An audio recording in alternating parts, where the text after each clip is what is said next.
नमस्कार। डिबेट के number 1 show ताल ठोके में आपका बहुत बहुत स्वागत है। ताल ठोके के सभी दर्शकों को विजयदशमी की बहुत बहुत शुभकामनाएं। अब चर्चा उस बात पर कि आज किस विषय पर होगी सवाल और जवाबों की बौछार। देखिए, 1925 में आज ही के दिन यानी कि विजयदशमी को महाराष्ट्र के नागपुर में राष्ट्रीय स्वयंसेवक संघ की शुरुआत हुई। आज संघ के इस हिसाब से 100 साल पूरे हो चुके हैं, जिसके उपलक्ष्य में आयोजित कार्यक्रम में पहुंचे संघ प्रमुख मोहन भागवत ने संबोधन के दौरान कई मुद्दों पर बयान दिया, जिसमें कई बयान कुछ लोगों को चुभ गए, उन्हें ऐतराज हो सकता है, क्योंकि उन्होंने कहा कि भारत सनातन काल से हिंदू राष्ट्र है, जबकि कांग्रेस समेत कई पार्टियों को संघ के इस बयान से सहमति नहीं हो सकती। उन्होंने आगे कहा कि हिंदू समाज का संगठित होना सुरक्षा की गारंटी है, क्योंकि अशांति फैलाने वाली ताकतें देश के अंदर और बाहर मौजूद हैं। तो अब सवाल ये उठता है कि क्या भारत में रहने वालों की संस्कृति एक है? भागवत ने क्यों कहा हिंदू है तो भारत है? मजबूत हिंदू सुरक्षा की गारंटी क्यों है और किससे? इसी मुद्दे पर खास मेहमानों के साथ ठोकेंगे ताल और पूछेंगे सवाल, लेकिन उससे पहले ये एक रिपोर्ट देख लीजिए। हिंदू समाज का बल संपन्न होना, शील संपन्न होना, संगठित होना इस देश के एकता, एकात्मता, सुरक्षा और विकास की गारंटी है। आरएसएस का एक भी आदमी मुल्क की आजादी में अपनी जान नहीं गंवाया, एक भी आदमी। आरएसएस का कोई भी आदमी आरएसएस के बनने के बाद जेल को नहीं गया। इनकी जो विचारधारा है, भारत की जो परिभाषा है और हिंदू की जो परिभाषा है और हिंदू राष्ट्र का जो इनका इच्छा है, उसको तो भारत देश की बड़ी आबादी भी उसको जो है स्वीकार नहीं करती।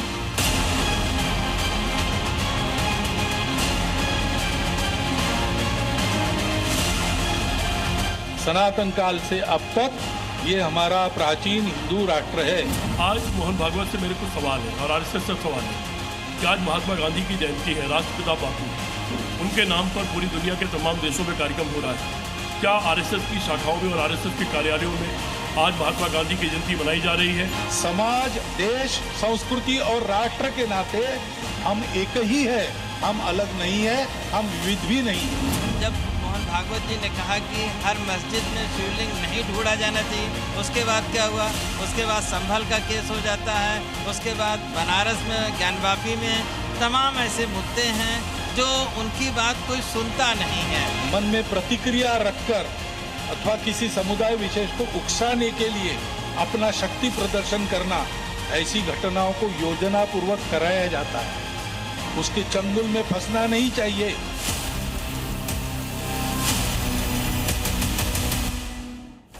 आज जो कुछ भी मोहन भागवत ने कहा उसके मायने समझने की कोशिश करेंगे और ये भी जानेंगे कि बाकी पार्टीज ने, विपक्षी पार्टियों ने क्या मायने उसके निकाले हैं और असल में क्या मायने उसके हैं। चर्चा शुरू करने से पहले हमेशा की तरह अपने मेहमानों से मैं एक परिचय करा दूं। डॉक्टर अजय आलोक हमारे साथ भारतीय जनता पार्टी के प्रवक्ता जुड़ चुके हैं। शांतनु गुप्ता यहाँ राजनीतिक विश्लेषक के तौर पर मेरे साथ स्टूडियो में मौजूद हैं। डॉक्टर अजीज खान समाजवादी पार्टी के प्रवक्ता हमारे साथ जुड़ चुके हैं। डॉक्टर विवेक कोरदे कांग्रेस के प्रवक्ता हमारे साथ जुड़ चुके हैं। डॉक्टर एमएच खान राजनीतिक विश्लेषक यहाँ स्टूडियो में मेरे साथ मौजूद हैं। आम आदमी पार्टी के प्रवक्ता ऋतुराज झा कुछ ही पलों में हमारे साथ जुड़ेंगे और संघ की जानकार प्रोफेसर गीता भट्ट हमारे साथ जुड़ चुकी हैं। मैं सभी का बहुत बहुत स्वागत करता हूं। सबसे पहले प्रोफेसर गीता भट्ट, आप ही का रुख कर लेते हैं, क्योंकि कई बार मिसकंसेप्शन हो जाता है, लोग अपने अपने तरीके से बयान को तोड़ मरोड़ कर पेश करते हैं, तो इसकी कोई गुंजाइश न रह जाए, इसलिए मैं आपसे जानना चाहता हूं कि आज संघ प्रमुख मोहन भागवत ने जो कुछ कहा, एक बार बता दीजिए कि उसके माने क्या है।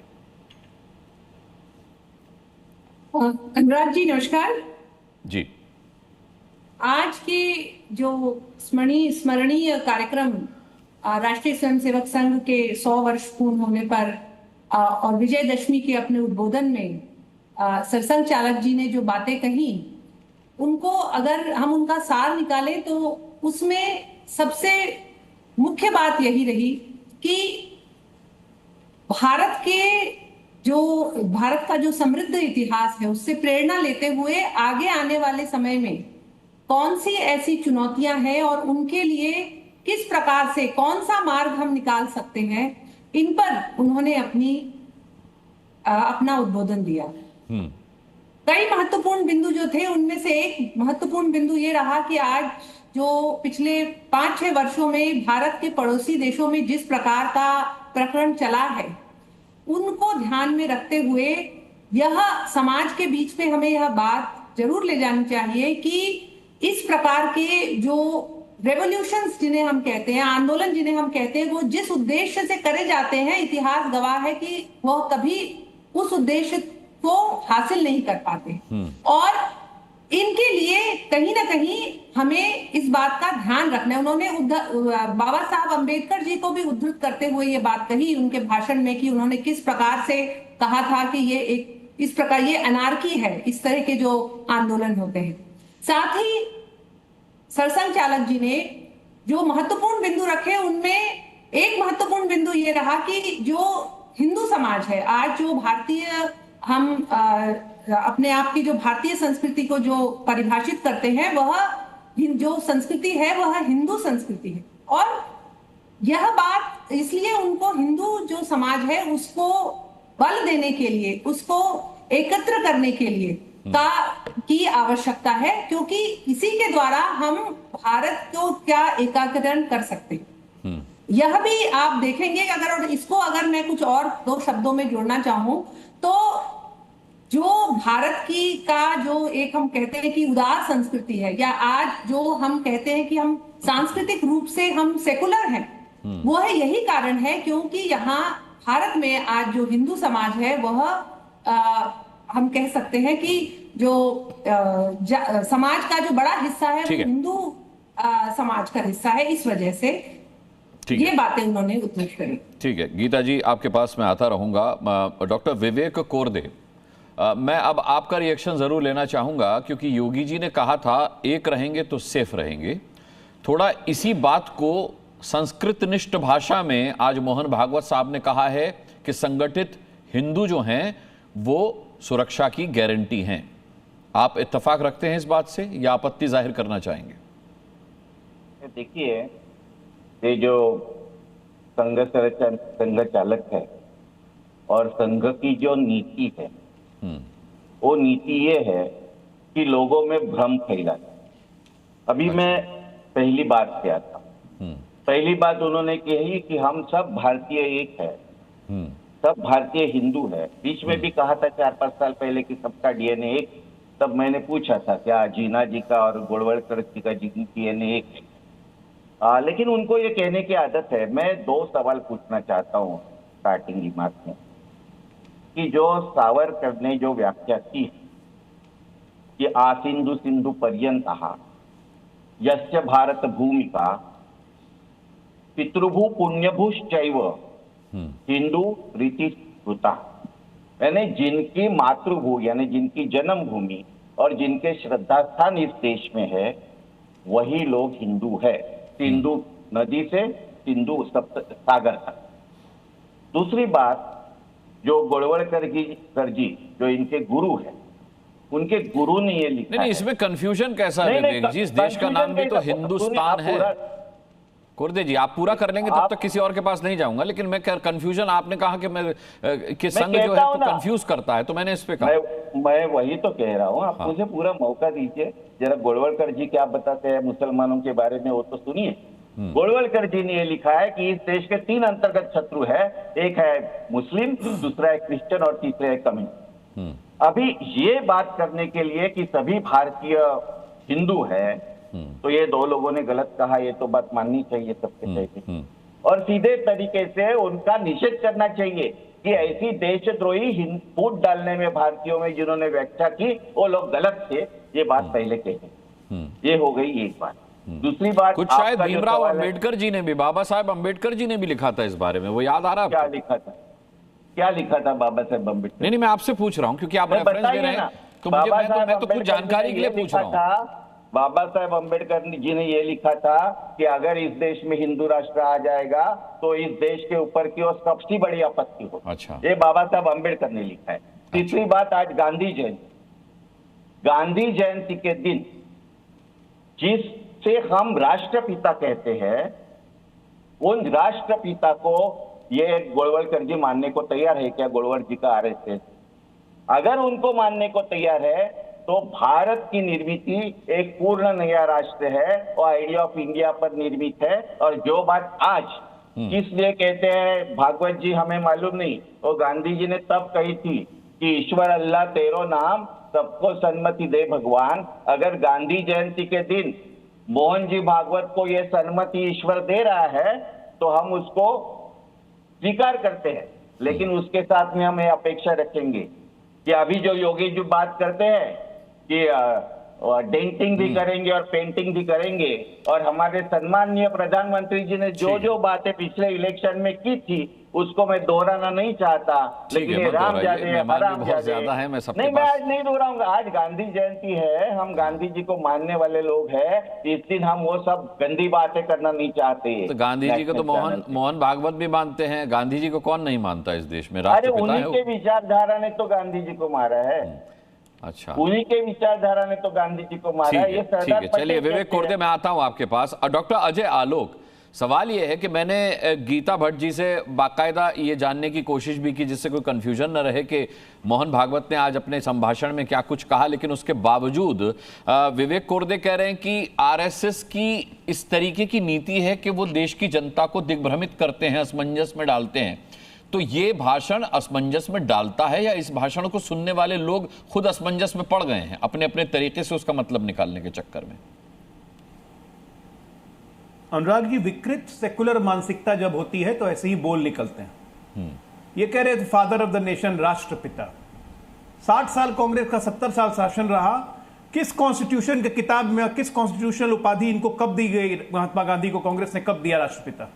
क्या हमारे संविधान में यह मेंशन्ड है? आप लोग सबको ही बताइए, मैं सबसे पूछ रहा हूं, क्या हमारे संविधान में लिखा है कि महात्मा गांधी राष्ट्रपिता हैं? कांग्रेस ने क्यों नहीं किया ये काम?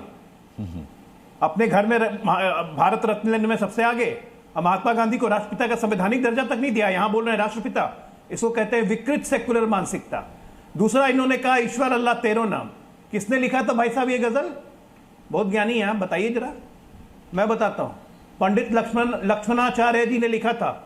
और ये क्या भजन था? ये भजन था रघुपति राघव राजा राम, पति तपावन सीताराम, सुंदर विग्रह मेघा श्याम, गंगा तुलसी शालिग्राम, रघुपति राघव राजा राम, भद्र गिरेश्वर सीताराम, भद्र गिरेश्वर सीताराम, भगत जन प्रिय सीताराम। ये था भजन। और इस भजन को सेकुलर मानसिकता वालों ने बदल के गांधी जी को दे दिया, रघुपति राघव राजा राम, पति तपावन सीताराम, ईश्वर अल्लाह तेरो नाम सबको सम्मति दे भगवान, राम रहीम करीम सब तेरी संतान सबको सम्मति दे भगवान। ये थी सेकुलर मानसिकता। इस देश को मुसलमानों के तुष्टीकरण के कारण मार दिया। हम कोई अपॉलोजेटिक नहीं है। मोहन भागवत जी ने जो कहा बिल्कुल सही कहा। गोलवालकर जी अगर कहते थे कि सबसे बड़ा शत्रु हिंदू का कोई है तो मुसलमान है, गलत नहीं कहते थे। इस्लाम में लिखा हुआ है दूसरे धर्म को मानने वाला काफिर होता है, उसको मारना चाहिए। हिंदू धर्म में तो कहीं नहीं लिखा है कि दूसरे धर्म को मारना चाहिए। आज भारत में अगर मुस्लिम हैं, क्रिश्चियन हैं, सिख हैं, जैन हैं, बौद्ध रहते हैं, सब शांति से इसलिए रहते हैं क्योंकि हिंदू बहुतायत में हैं।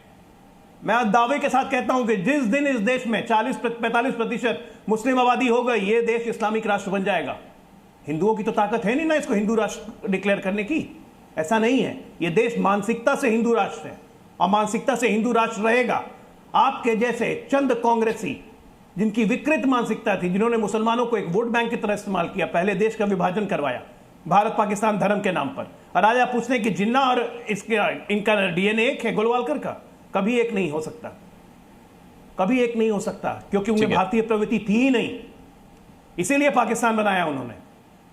ठीक है, कोरदे जी आप जवाब देना चाहेंगे? आप लोग हैं कांग्रेसी। इसमें कोई जवाब देने जैसी बात नहीं है। मैं इतना ही कहता हूं कि वो जो भजन है वो भजन गांधी जी को मालूम था। पहला भजन क्या है? गांधी जी इनके जैसे नहीं थी कि सिर्फ जो अपनी कन्वीनियंट बात है उतनी सुनने का। मैं जो इन्होंने जो विकृत गांधी जी को तो आप लोगों ने बदल दिया। बीच गांधी जी को गलत भजन गवा दिया। मेरा आवाज आपसे बड़ा हो सकता है। सबसे विकृत तो आपकी मानसिकता है। आप ये बिल्कुल मत आना। मैं बताता हूँ मानसिकता, मैं बताता हूँ मानसिकता। मानसिकता उसे कहते हैं जमाना गया, सड़ी हुई सेकुलर मानसिकता लेके बैठे रहिए। बात करते हैं विकृत मानसिक सड़ी हुई सेकुलर मानसिकता लेके बैठे रहिए, भाईजान भी छोड़ देंगे। हरामजादे की बात करते हैं, जो बाबर की औलाद कहते हैं, उनकी मानसिकता विकृत रहती है। जूते मारो डैश को बोलते हैं। तो हो क्या बाबर की औलाद? बाबर की औलाद हो आप क्या? उनकी मानसिकता विकृत नहीं, आप बाबर की औलाद हो क्या? और ज्यादा बच्चे पैदा करने वाले जो बोलते हैं, उनकी मानसिकता विकृत रहती है। ये पूरे आपकी मानसिकता ही विकृत है। आप सिर्फ वोटों की राजनीति करते हैं, आपको धर्म की राजनीति नहीं करनी है, और आपको कोई धर्मराज नहीं चाहिए और हिंदू राज नहीं चाहिए। अच्छा, कांग्रेस को वोट नहीं चाहिए क्या? कुर्दे जी, कांग्रेस वोट की राजनीति नहीं करती क्या? अरे आप राजनीतिक पार्टी है, राजनीति करते हैं वोट के लिए, इसमें दिक्कत क्या है? हम हिंदू मुस्लिम ध्रुवीकरण करके वोट नहीं चाहते हैं। अच्छा, ये ऐसी मानसिकता, ऐसी विकृत मानसिकता जिनको है ना, वो बीच में इलेक्शन लाए। मैं ये कहता हूं कि गांधी जी ने इस देश को इकट्ठा किया, गांधी जी ने इस सभी लोगों के उत्थान का आशय भारतीय स्वातंत्र आंदोलन से जोड़ा। इससे एक जो गांधी जी ने तो कहा था कि कांग्रेस को खत्म कर दो बंटवारे के बाद। आप पूरा क्यों नहीं माना गांधी जी की बात? आप पूरा पढ़ो, उस पर डिबेट करना है तो मैं उस पर गांधी जी ने कहा था ना, आपने पुस्तक में लिखी थी, कांग्रेस को खत्म हो जाना चाहिए। आप आधी कर देते खत्म कांग्रेस को, मुसीबत की जड़ी खत्म हो गई होती। मत कहो गांधी जी रट लगा रहे। गांधी को जेब में बैठा दिया, गांधी का ही देश है ये, नोट में छाप के। देश नहीं यही है, गांधी जी की इज्जत थी आपकी। का देश नहीं है, ये गांधी जी का देश है। गांधी जी की रट लगाएंगे, और जब तक ये भारत रहेगा और भारतीय संविधान, ठीक है, चलिए बाकी मेहमानों का रुख करता हूं। आप दोनों के पास वापस आने का बात मुझसे मत करना, और मैं बताऊंगा गांधी जी ने क्या कहा था। ठीक है, कांग्रेस के बारे में डॉक्टर अजीज खान हमारे साथ, ठीक है, समाजवादी पार्टी का रुख करना। कांग्रेस के पास तो उधार के गांधी हैं अभी। अरे गांधी जी ने कांग्रेस के पास तो उधार के गांधी है, कांग्रेस के पास कौन से असली गांधी आ गए? ये एक तरफा बात, गांधी नहीं है कांग्रेस के पास, गैंडी है, उधार के गांधी। ये विकृत लोग हैं। अच्छा ठीक है, आपस में मत लड़िए, ठीक है। मैं डॉक्टर अजीज खान साहब का रुख करता हूं, ठीक है, मैं लौटता हूं आपके पास। डॉक्टर अजीज खान साहब, सवाल यह है कि जो कुछ भी संघ प्रमुख मोहन भागवत ने कहा, उसमें दिक्कत क्या है? अगर उन्होंने कहा कि हिंदू अगर संगठित रहता है तो वो सुरक्षा की गारंटी है, मुसलमान भी तो संगठित रहता है। देखिए, एक व्हाट्सएप पे एसएमएस आता है और भीड़ जुड़ जाती है, इसी को तो संगठन कहते हैं कि भाई ने आवाज दी और भाई आ गया। अब इसमें सुरक्षा की गारंटी अगर उन्हें दिख रही है तो आपत्ति कैसी है इसमें आपत्ति क्या है, किसको हो सकती है? या फिर वो बात बताइए जिस बात से आपको आपत्ति है। देखिए अनुराग भाई, सबसे पहले तो आज विजयदशमी है।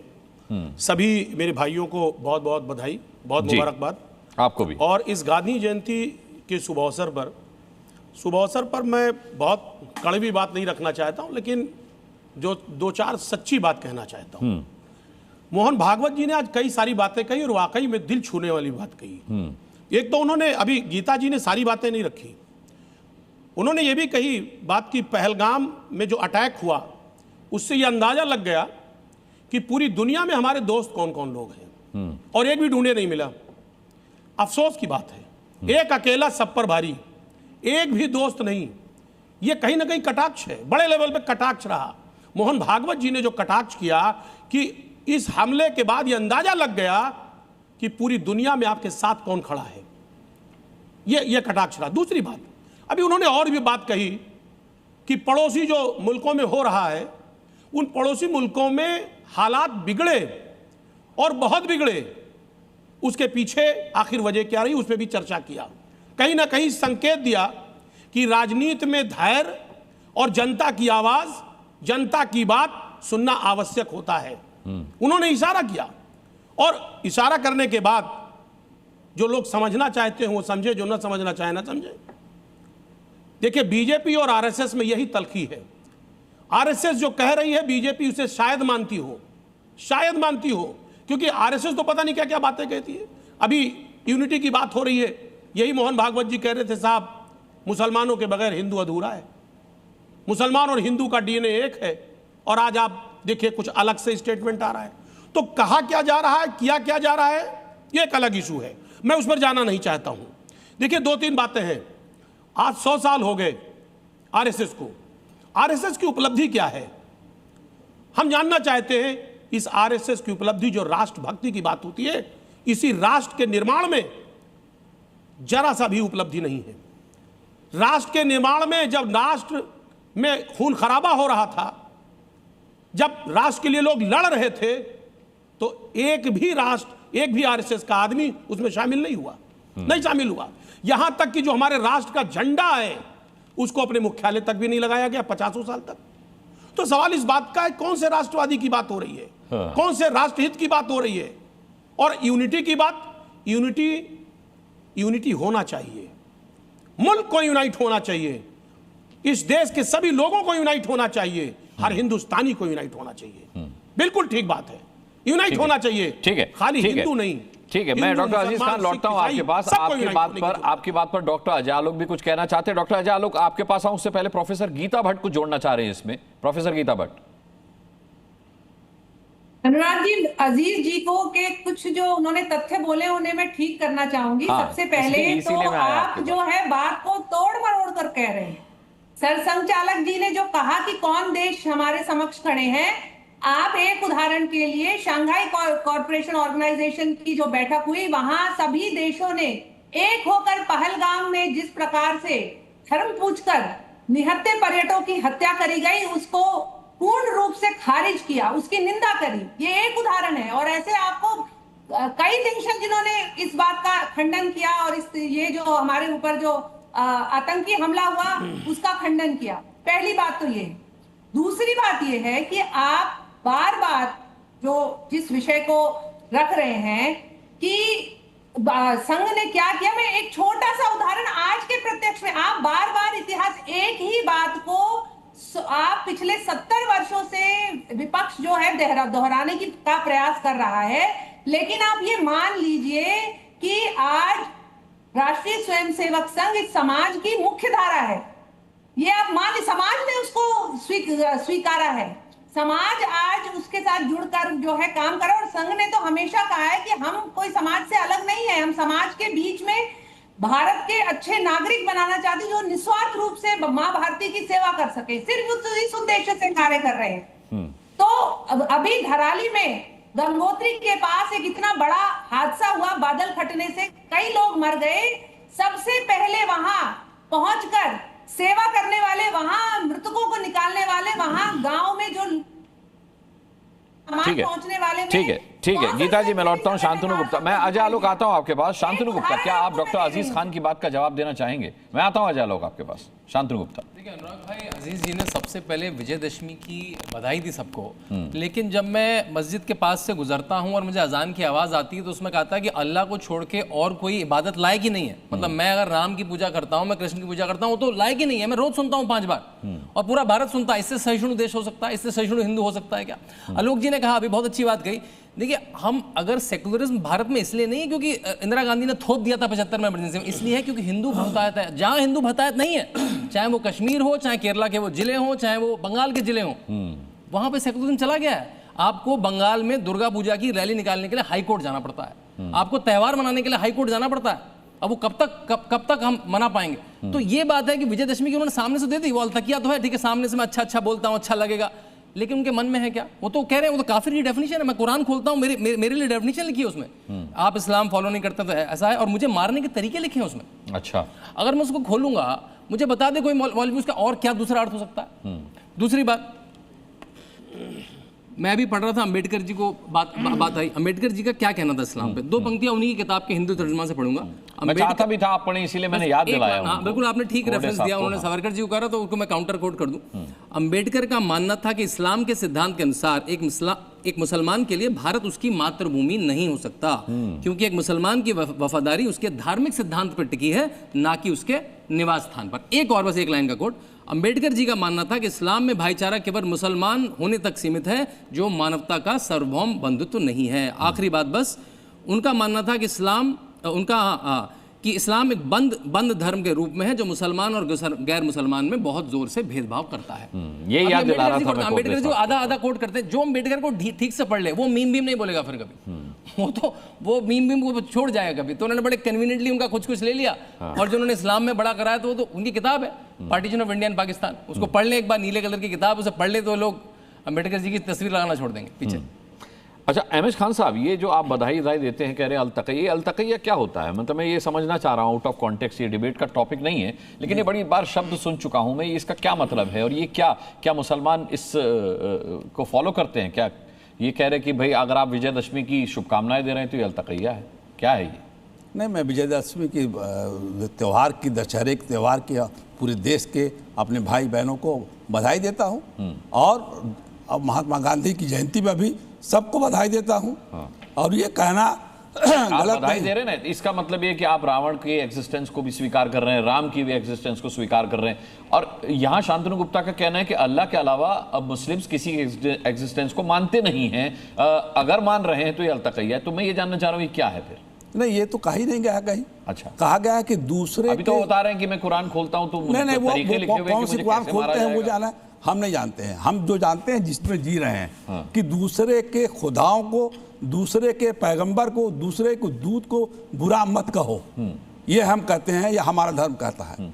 अब आप जब रावण की बात करते हैं तो जब रावण का वध हो गया तो भगवान राम ने कहा लक्ष्मण से, लक्ष्मण जी से कहा कि जाओ कुछ ज्ञान प्राप्त कर लो रावण से।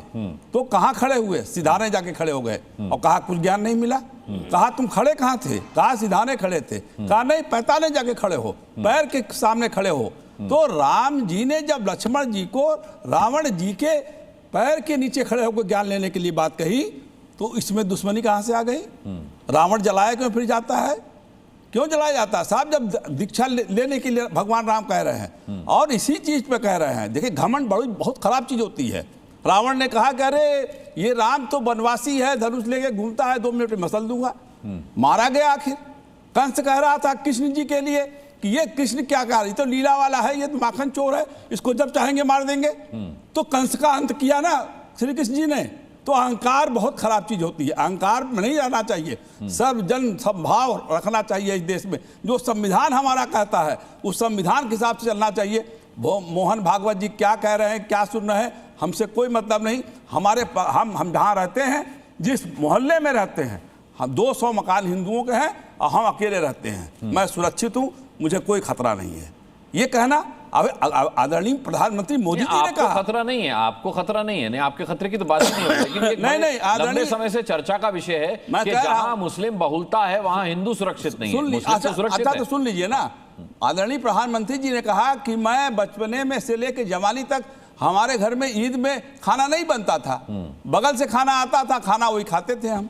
अब दूसरी बात, योगी जी कह रहे हैं कि 100 मुसलमानों में 50 हिंदू सुरक्षित नहीं है। तो क्या मोदी जी सही है या योगी जी सही है? एक में एक को मानना पड़ेगा।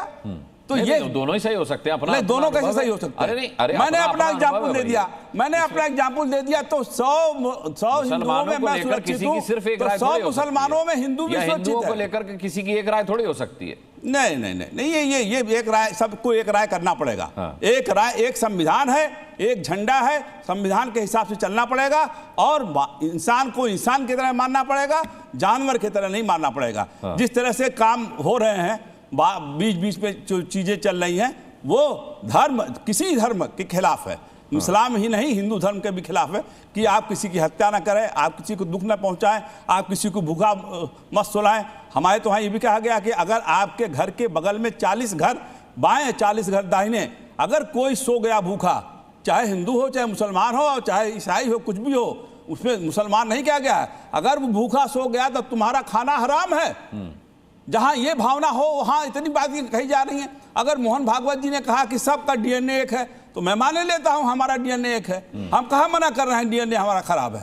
हम कोई सऊदी अरब से थोड़ी आए हैं, हम कोई अफगानिस्तान से थोड़ी आए हैं, हम तो हिंदुस्तान का ही वासी हैं, हिंदुस्तान का ही डीएनए है। हमको हिंदुस्तान का वर्ड ये है, भारत जो संविधान में वर्ड है वो भारत है। मैं भारत में रहकर अपने को गर्वान्वित महसूस करता हूं और मैं भारत जिंदाबाद के नारे लगाता हूं। ये मेरी भावना है। ठीक है, शांतनु जी कुछ जोड़ना चाह रहे हैं, फिर ऋतुराज करो। अहमद खानी जी ने बिल्कुल अच्छी कहा कि भाई हम कोई ईरान से थोड़ा आए, हम कोई सऊदी अरेबिया से थोड़ा आए, इनके भी पूर्वज राम है, इनके भी पूर्वज कृष्ण है। तो हमें मतलब राम मंदिर के लिए फिर केस क्यों लड़ना पड़ता है? मतलब नरेंद्र मोदी को क्यों आना पड़ता है औरंगजेब रोड का नाम हटाने के लिए? आपको पता है यूरोप के 18 देशों में हिटलर के ऊपर कोई भी किताब बैन है। आप अगर होलोकास्ट को डिनाई करें ट्वीट में भी तो आप जेल में डाल सकेंगे, ऐसे टूरिस्ट भी आप गए तो। भारत में औरंगजेब रोड हो सकती है। मतलब ऐसा है ये अनुराग भाई कि मैं आपके जी के ऑफिस में आऊं और तोड़ फोड़ के चला जाऊं और आप जी का ऑफिस का नाम शांतनु न्यूज कर दें।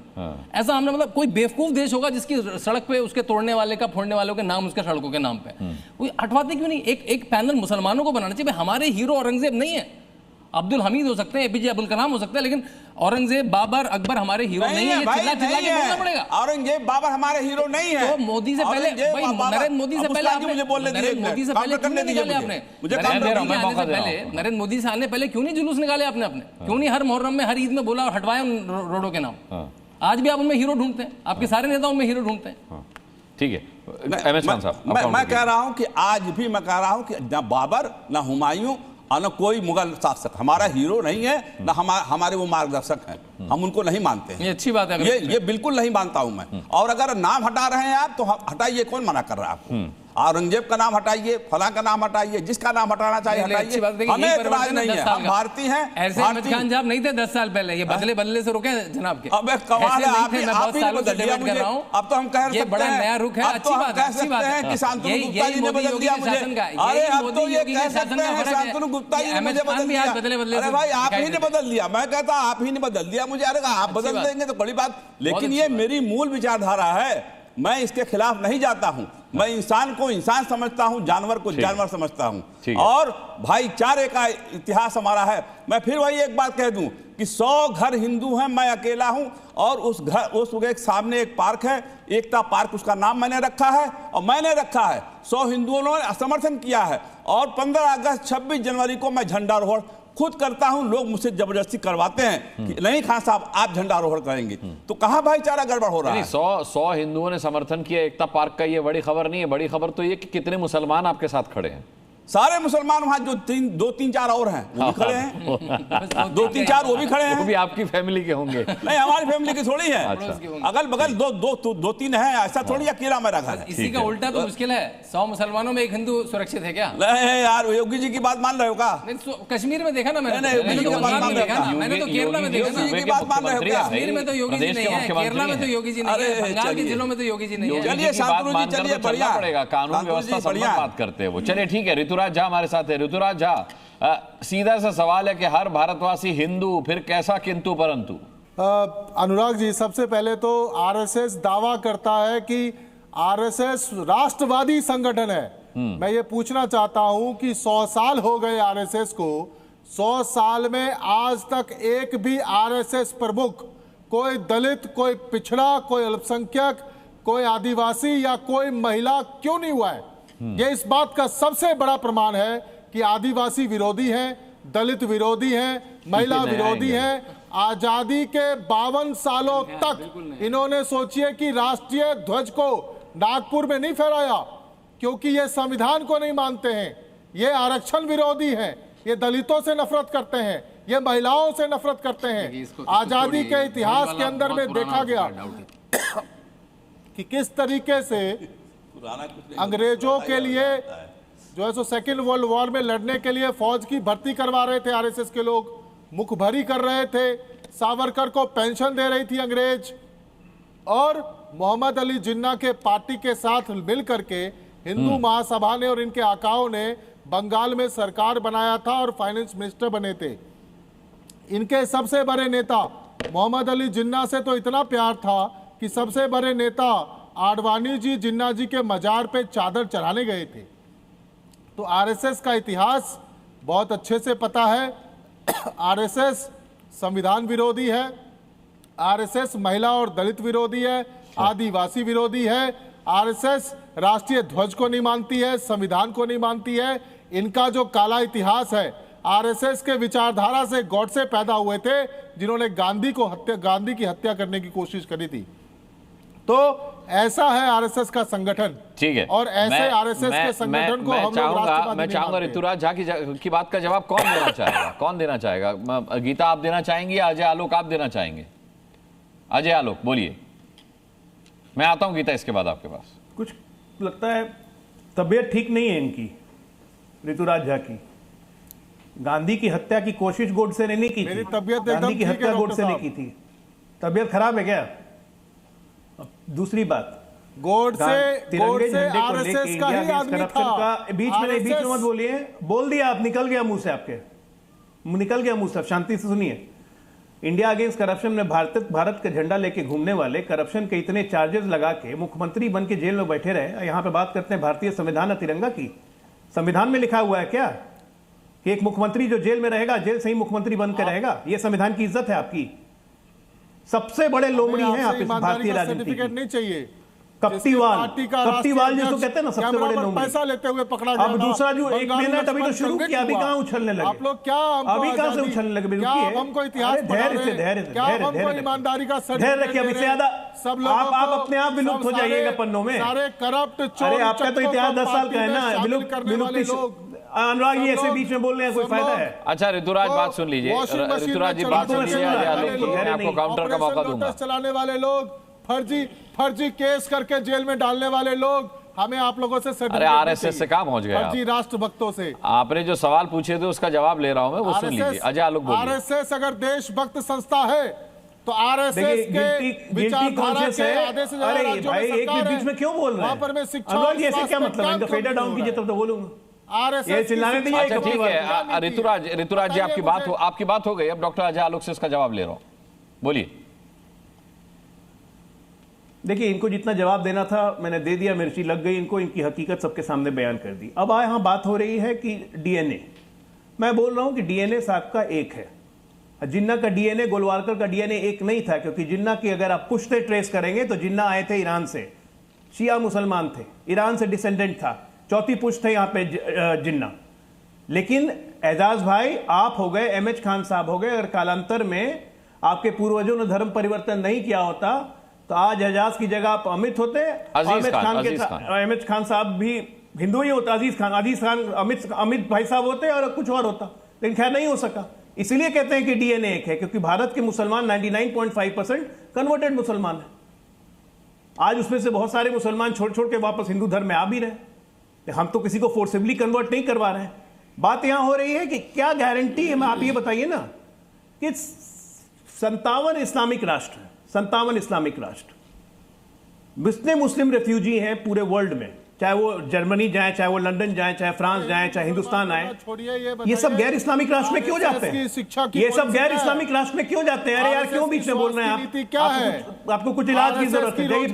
गांधी की हत्या किसने की थी पहले वो पता कीजिए। क्या है आरएसएस की रोजगार नीति? ऐसा कोई फायदा है? कैसे रोजगार बिना मतलब का बोल रहे हैं? ये न 3 में है न 13 में है, विलुप्तता के कगार पे आ रहे हैं। रोजगार मिलेगा? बचा खुचा पंजाब भी चला जाएगा, कुछ बचेगा नहीं। मिलेगी शांति, स्वास्थ्य मिलेगा। मैं जवाब दो ना। काम की बात कर लूं। आरएसएस के लोगों ने अंग्रेजों की बुकमारी क्यों करी थी? आरएसएस के लोगों ने जिन्ना के साथ मिलकर सरकार क्यों बनाया? पैदा भी हुए थे अंग्रेजों के समय में, देखा भी है अंग्रेजों को। जिन्ना के मजार पे चादर चढ़ाने क्यों गए थे? आरएस नहीं, आरएसएस की सरकार है। आरएस नहीं, आरएसएस पर शिक्षा और स्वास्थ्य की लेकर, अरे इनका इलाज करवाइए भाई, इनको कुछ जरूरत है। को लेकर क्या नीति है बताइए? इनको कुछ जरूरत को लेकर क्या नीति है बताइए? अरे आपको कुछ जरूरत, जाके इलाज करवाइए। गांधी की हत्या की कोशिश गोडसे ने की थी। नेशनल टीवी पे बड़ा अच्छा लाइन बोला। सुबह 5 बजे जाकर पार्क में लाठी भाजने से देश में रोजगार मिलेगा क्या?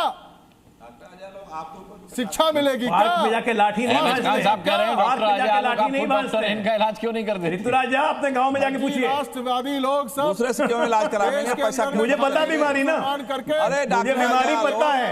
अरे मैं टीवी पे नहीं बोल रहा, आज के नहीं है, पहले से जानते हैं हम। मुझे बीमारी पता है, नहीं बोल रहा। जैसे लोगों को पैदा करने मुझे बोलने दीजिए। ठीक है, जिसकी वजह से गांधी की हत्या होती है, एक विचार की हत्या होती है। ऐसे पापी लोग हो तुम लोग। हत्या की कोशिश जी। एमएच खान साहब, ठीक है एमएच खान साहब। अजय आलोक जी, मैं आ रहा हूँ, विवेक जी आ रहा हूँ। अजय आलोक जी, आप हम कोई आपसे नए जान पहचान नहीं है मेरी। नहीं मेरी बात फिर शुरू। अच्छा अजय रुक जाइए। अजय आलोक जी, आज कोई हमारी नई जान पहचान नहीं है। आप 5 साल पहले एक डिबेट में फंस गए थे जिसमें आपने कहा था खान साहब आपने निकाल दिया। आज हम ही पे कटाक्ष कर रहे हो आप हमें पे कटाक्ष कर रहे हो आप। अबे अब किस तरह की भाषा आप? अच्छा आप डॉक्टर हो तो उनका इलाज कर दो। आप डॉक्टर हो तो दूसरे को क्यों भेज रहे हो? हो गया भाई, मैंने कहा कि कालांतर में आपके पूर्वजों ने धर्म परिवर्तन किया, इसलिए आज आप मुसलमान हैं। इसमें गलत क्या बोला? पहले क्या कह रहे थे? नहीं हुआ ये तो। 5 साल पहले क्या कह रहे थे जब बीजेपी प्रवक्ता नहीं बने थे? तो हमने आपको कहा था, आपने मुझसे कहा था साहब आपने मुझे बचा लिया, वरना मैं तो आज लूट गया था, हमेशा रहेगा। लूट गया था तो आप तब कह रहे थे मैं लूट गया था। आज एमएच खान ने बचा लिया, आज एमएच खान बुरे हो गए, आज एमएच खान की बुराई निकलने लगी। आज एमएच खान कोई लूटेगा, राष्ट्रवादी नहीं है। सबसे पहले सर कटाने को तैयार हम हैं। अजय आलोक जी, मैंने देश की आजादी के लिए, देश की एकता के लिए, अखंडता के लिए डॉक्टर एम.एच. खान सर कटाने को तैयार हैं। जहां बोलिएगा वहां आ जाऊंगा, जिस चौराहे पर बोलिएगा उस चौराहे पर आ जाऊंगा, और शहीदों के साथ मेरा नाम लिखा जाएगा। वापसी कर लीजिए, मैं तो आपको टीवी पे खुला न्योता दे रहा हूं। अब अभी आप दूसरे के बीच में बोल रहे थे तो आपको मिर्ची लग रही थी, अब मैं बोलने लगा तो आपको मिर्ची लगने लगी। क्यों लग रही मिर्ची आज आलोक जी आपको? आज क्या हो गया आपको? आज आपको क्या हो गया है? आप तो बड़े अच्छे खासे आदमी थे, आज आपको तो मिर्ची लग रही है। पता नहीं क्यों मिर्ची लग रही है आपको। अरे मेरी कोई मैं गलत बात कर रहा हूँ कि मिर्ची लगा है आपको? मैं तो हिंदुस्तान की बात कर रहा हूँ, भारतवर्ष की बात कर रहा हूँ, मैं भाईचारा की बात कर रहा हूँ। आपको मिर्ची लग रही है? हमारे यार अजय आलोक जी, अजय आलोक जी नमस्कार आपको। ठीक है, नमस्कार आपको अजय आलोक जी, नमस्कार आपको। विवेक कोरदे, सनातन से दिक्कत क्या है? जब संघ प्रमुख कहते हैं कि सनातन ही केंद्र बिंदु है, तो सनातन के प्रमाण है भाई, सनातन सबसे प्राचीन है, तो आपको दिक्कत क्या है? सनातन जब कह दिया जाता है तो आपको दिक्कत क्या है? आप इसे कम्युनल दृष्टि से क्यों देखते हैं? हमारा संविधान मुझे क्यों होनी चाहिए दिक्कत किसी धर्म? देखो, ये देश ना कुरान से चलेगा, ना मनुस्मृति से चलेगा, ना बाइबल से चलेगा। ये देश संविधान से चलेगा। और तो चल तो संविधान से रहा है। यहाँ इस देश में क्या गैर संवैधानिक हो रहा है बताइए? क्या मतलब आप ये कहते हैं देश संविधान से चलेगा, तो क्या संविधान से नहीं चल रहा है देश? इतना बड़ा रामायण के बाद आप मेरे पास आए, जरा मुझे बोलने सोचे थोड़ा। देखिए, विकृति की बात हुई। विकृति क्या होती है आपको मालूम है? विकृति ये होती है कि गोलवलकर जी लिखते हैं कि गोडसे ने गांधी को पहले प्रणाम किया और बाद में गोली मारी। गीता की स्थितप्रज्ञता उन्होंने आत्मसात की। ये विकृति। और हमारा देश हमारे संविधान से चलेगा, और हमारा संविधान ये कहता है कि हर एक को अपने धर्म का पालन करने का संविधान के तहत रहते पूरा अधिकार है, लेकिन वो उसका निजी मामला है। जब देश का सवाल आता है तो देश संविधान से चलेगा। तीसरी बात यह है, जो यहाँ डिबेट हो रहा है, वो डिबेट को पूरा हिंदू मुसलमान कन्वर्ट करने की कोशिश हो रही है, और इसके सिवा ये जो बीजेपी है वो जीत नहीं सकती। इसलिए मैंने शुरू में ये कहा था कि जो आरएसएस सरसंघ चालक जो मोहन भागवत जी ने कहा है, वो कंफ्यूजन पैदा करने के लिए। हम सब भारतीय हैं, और हम सब भारतीय इकट्ठा होकर इस देश को आगे लेके कोरदे जी, मैं आपत्ति जता रहा हूं। आपने कहा कि इस डिबेट में हिंदू मुसलमान करने की कोशिश हो रही है। संघ प्रमुख मोहन भागवत ने हिंदुत्व की बात की, हिंदू की सनातन की बात की। हम तो सिर्फ हिंदू की बात कर रहे हैं, मुसलमान तो आप लाए हैं। यहाँ कहा मुसलमान एंगल तो आप लाए हैं इसमें। अगर मुसलमानों की संख्या बढ़ गई, ये कहा गया सम्मानीय प्रवक्ता ने कि मुसलमानों की संख्या बढ़ गई तो ये मुस्लिम राष्ट्र बन जाएगा। तो क्या हिंदुओं के जो संख्या बढ़ी है, इसको लेके आप हिंदू राष्ट्र बनाना चाहते हैं? हिंदू राष्ट्र ये देश नहीं है। और जिस पुराण पे ये देश हिंदू राष्ट्र है, ये हिंदू राष्ट्र नहीं है, ये महात्मा गांधी जी ने किया हुआ भारत ये देश हिंदू राष्ट्र है।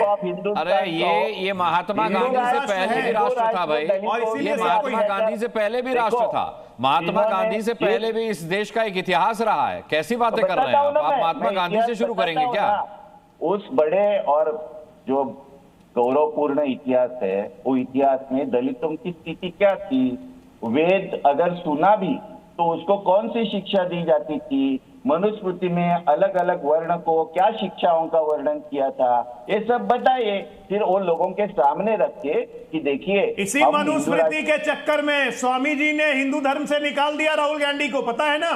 ज्यादा मनुस्मृति मत कीजिए। अरे कौन से स्वामी? शंकराचार्य जी ने राहुल गांधी जी को हिंदू धर्म से बाहर कर दिया। यही मनुस्मृति के बारे में अंड-मंड बोलने के चक्कर में सुधरे नहीं है आप लोग। हमारे लिए हिंदू राष्ट्र मानेंगे नहीं, हिंदू है नहीं। अब बात करेंगे जाति की। देखो, अभी ये बीच में आए, स्वामी विवेकानंद ने कहा है कि ये सशक्त सुदृढ़ भारत मैं हिंदू मानसिकता और मुस्लिम तनु लेकर खड़ा हुआ देखता हूँ। स्वामी विवेकानंद ने भी हिंदू मुस्लिम एकता का पुरस्कार किया है, और आप इस एकता का भंग करके सिर्फ चुनाव में उसका फायदा कमाने के लिए आप ये जो चीजें कर रहे हैं वो यही सब बोलते रहिए, यही सब बोलते रहिए, आप सिकुड़ते चले जाइएगा। हिंदुत्ववादी ने, ये देश किसी हिंदुत्ववादी ने निर्माण नहीं किया। और जो आपको अभी जो गांधी जी का नाम याद आ रहा है ना, उनको भी मैं ये कहना चाहता हूँ, ये देश आजादी से पहले भी भारत देश था। इसका निर्माण हिंदुत्ववादियों ने ही किया था। मुस्लिम यहाँ आक्रांता थे। देखो, मुसलमान या क्रिश्चियन यहाँ आक्रांता होके आए। आप स्वामी विवेकानंद पूरा इतिहास पढ़िए इस देश का, 5000 साल पुराना इतिहास है। कांग्रेसियों के कहने से इतिहास नहीं बनता है। कांग्रेसियों और वामपंथियों के कहने से पढ़िए, आप स्वामी जी को कांग्रेसियों और वामपंथियों के कहने से इतिहास नहीं बनता है। विवेकानंद नहीं कह सकते हैं, इससे पढ़िए। मैं आपके प्रवक्ता को एक बात याद दिलाना चाहता हूँ, वो बात ये है कि आपको अभी गांधी जी का बहुत प्यार आ गया गांधी जी के प्रति। पंजाब की जब सरकार बनी, दीजिएगा खाली मैं भाई, गांधी के प्रति आपको इतना ही सम्मान था कि गांधी जी को आपने सबके जेब में पहुंचा दिया। कहाँ गांधी? अरे गांधी जी को आपके विचार में तो मारा। गांधी जी को कभी संवैधानिक दर्जा नहीं दिया राष्ट्रपिता चलिए ठीक है, गांधी जी को राष्ट्रपिता का दर्जा नहीं दिया, भारत रत्न तक नहीं डॉक्टर अजीज खान, अच्छा ठीक है, आपके पास आता हूं, समय रहा तो डॉक्टर अजीज खान, अजय आलोक जी का कहना है कि क्या दिक्कत है अगर हम कहते हैं कि हिंदू राष्ट्र रहा है सनातनी परंपराओं के हिसाब से ये देश, क्योंकि अगर आप कन्वर्टेड नहीं होते तो आपका नाम अजीज खान की जगह अमित होता। देखिए मुस्कान भाई, मैं अजय आलोक जी के लिए सिर्फ ये कहना चाहूंगा कि ये कैसी सियासत है मेरे मुल्क पे हावी, ये कैसी सियासत है मेरे मुल्क पे हावी। इंसान को इंसान से जुदा देख रहा हूं, इंसान को की इंसानियत और इंसान को बांटने का जो प्रयास है। आज आप देखिए अलग अलग तरीके के नारे, अलग अलग तरीके की बातें। अरे अजीज हो या अजीज से जुदा के नारे लगते हैं तब नहीं समझ में आता था। है तो भारतीय, सुनिए ना सर,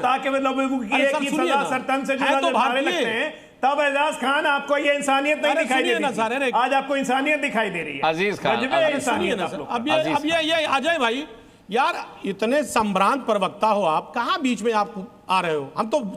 हम तो बोलते तब भी नहीं है बीच में। एक बात आप जानिए, इस मुल्क को जितना भी तोड़ने की कोशिश करोगे ना, साजिश करोगे ना, ये मुल्क टूटने वाला नहीं है। हिंदू और मुसलमान सदियों से एक साथ रहा है और हमेशा रहेगा। और खतरे की बात कह रहे हो ना मुसलमान खतरे में, ना हिंदू खतरे में है। सब सुरक्षित हो, सब कहीं ना कहीं एक दूसरे से मोहब्बत करते हैं। मोहब्बत कहाँ नहीं करते? बीजेपी के प्रवक्ता जब आते हैं, बीजेपी के जब नेता और आरएसएस के नेता अपनी बड़ी बड़ी बातें रखते हैं, तो उसमें लगता है कि शायद आपसी भाईचारा खत्म हो गई। सेक्युलरिज्म का बुर्का पहन के घूमते रहिए तो बहुत मोहब्बत रहती है। हमारा जो भाई है वो एक साथ रहता है और मोहब्बत से रहता है। अच्छा, आपकी पीडीए की राजनीति में हिंदुओं के कितने वर्ग आते हैं? साथ मनाता है। अच्छा ये बताइए, आप बड़ी एकता की और धार्मिक सद्भावना की बात कर रहे हैं अजीज खान साहब, आपके पीडीए फॉर्मूला में कितने वर्ग के हिंदू आते हैं? मैंने वही तो कहा ना, हम हिंदुओं में बाइफर्केशन नहीं करते, मुसलमानों में बाइफर्केशन नहीं करते। हम वर्ण व्यवस्था के हम वर्ण व्यवस्था के समर्थक नहीं हैं, हम वर्ण व्यवस्था के खिलाफ हैं। हमारी नजर में सब एक है, यूनाइट है। सब मतलब हिंदुओं को पिछड़ा दलित मानते हैं, मतलब ये है। तो आपने बनाया, तो मतलब आप हिंदुओं को पिछड़ा दलित मानते हैं, क्योंकि हिंदू अल्पसंख्यक तो है नहीं। पीडीए का मतलब है पिछड़ा दलित अल्पसंख्यक। तो मतलब अजीज खान साहब, आप वर्ण व्यवस्था में विश्वास नहीं रखते, लेकिन पीडीए में पिछड़ा और दलित आता है, तो मतलब हिंदू आपके हिसाब से पिछड़े और दलित हैं? देखिए मैंने कहा, चाहे वो हिंदू हो चाहे मुसलमान हो, अगर उसके साथ अन्याय हुआ है, शोषित है, वंचित है, तो उसको न्याय मिलना चाहिए। वो किसी धर्म का हो, चाहे वो हिंदू हो या मुसलमान हो, सिख हो या ईसाई हो, अगर वो पीड़ित है, उस पर अत्याचार हुआ है, उसके खिलाफ अन्याय हुआ है, तो उसको हक मिलना चाहिए। मेरे पास समय की ये है हिंदुस्तान की फिलॉसफी, ये है हमारा देश, ये है हमारा भारत। अजीज भाई, सबसे बड़ा अत्याचार आप पे हुआ है। एक मिनट अनुराग जी, बोलिए अजय जी। अब आप तो खुद बताइए ना क्या हो रहा है देश कह रहा हूं कि एमएच खान साहब और क्या हो रहा है पे सबसे कपड़े से पहचाने जा रहे हैं। सुनिए, इनके पूर्वजों को जबरदस्ती धर्म परिवर्तन करवाया गया। सबसे ज्यादा अत्याचार इन लोगों पे हुआ, इन लोगों को न्याय मिलना चाहिए। कपड़ों से